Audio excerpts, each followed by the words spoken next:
Hey friends, good morning, day 9, April 9th, and I'm on the trail again. Got started early today, about just after 6 o'clock,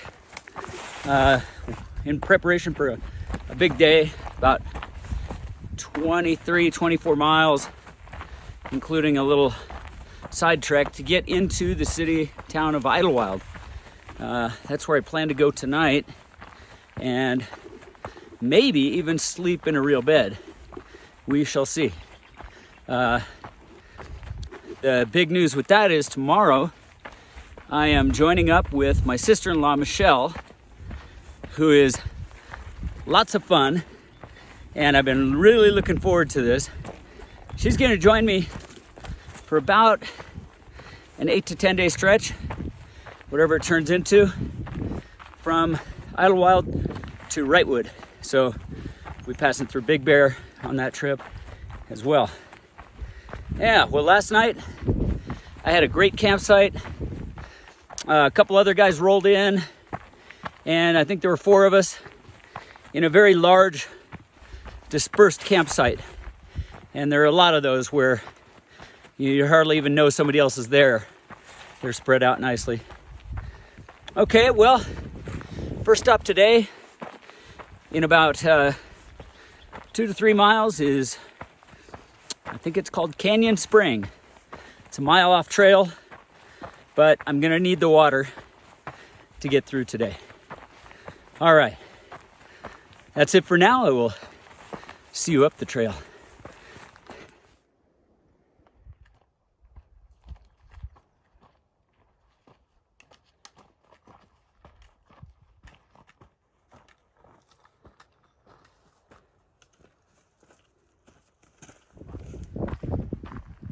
Here we are, the junction for the Cedar Springs Trail. And that's where I'm going. A mile down, a mile back up, and I will have more water when I get back up here.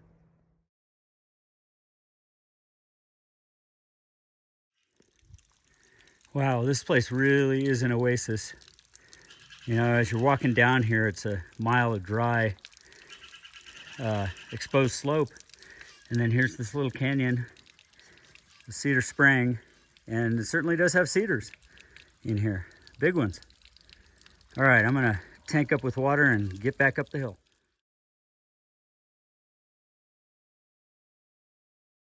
Well, down there is Palm Springs and San Jacinto right here. There's an aerial tramway that'll take you most of the way to the top of the mountain. I used to ride it as a kid with my grandfather. He spent some time, I think, in the winters in Palm Springs. That is Lake Hemet down below. And then off around the corner to the right would be Idyllwild. And there's San Jacinto.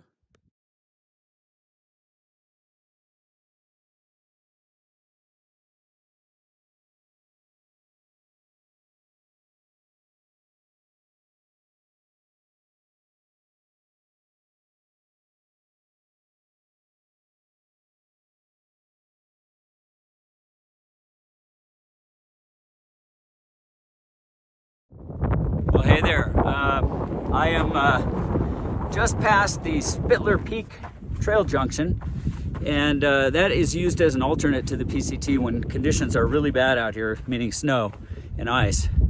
One thing I was going to mention is coming up less than a mile is a spot where a tragedy occurred last year, and I believe he was 19 years old. Trevor Leher slipped on the ice and tumbled to his death, and it's a very sobering thought as you come out here to hike. Fortunately for us, for people that are hiking right now, the trail is almost completely dry and the snow has melted rapidly, but it changes all the time, and last year it had a significant amount of snow on it, very steep slopes, so it's caused us to think and plan and be prepared for what could happen. And for that reason, I'm carrying my ice axe. I've got micro spikes in my pack, and I expect to use those in the Sierra anyway. So anyway, just to mention, I won't say anything at the location where it happened, but I'll just take a picture of the plaque, I guess. All right.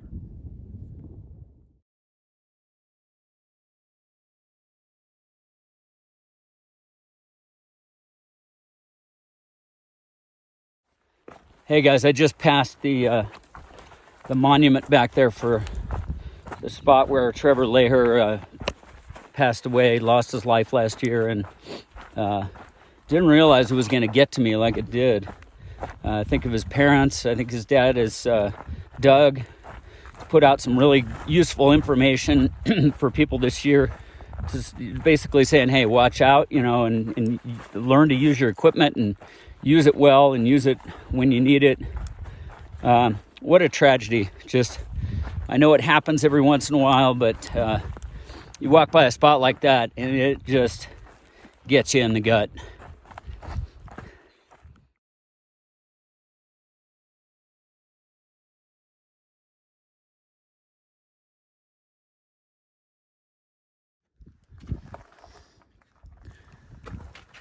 Okay, we got a tenth of a mile ahead is the infamous rock slide that happened.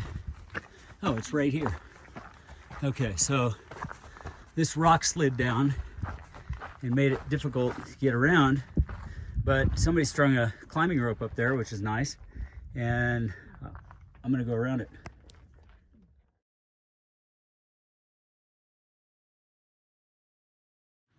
Well, I'm at 173 and a half, and the going is slow because I think I just did a 2,000 foot climb, and the second 2,000 foot climb. And now I'm in a forest of skeletons again. A lot of fire up here in the San Bernardino. It's very dry country. Okay, I will press on. Again, I got to get to 179.5 to get the trail that I'm taking down to Idyllwild. All right, here's the classic poodle dog bush that grows in these fires early on after. And it's very dangerous because it's got the same oil in it as poison oak, poison ivy, poison sumac. As a kid, I knew about those three, but I never heard of this thing. And sorry to all the poodle owners out there. It doesn't really live up to a poodle.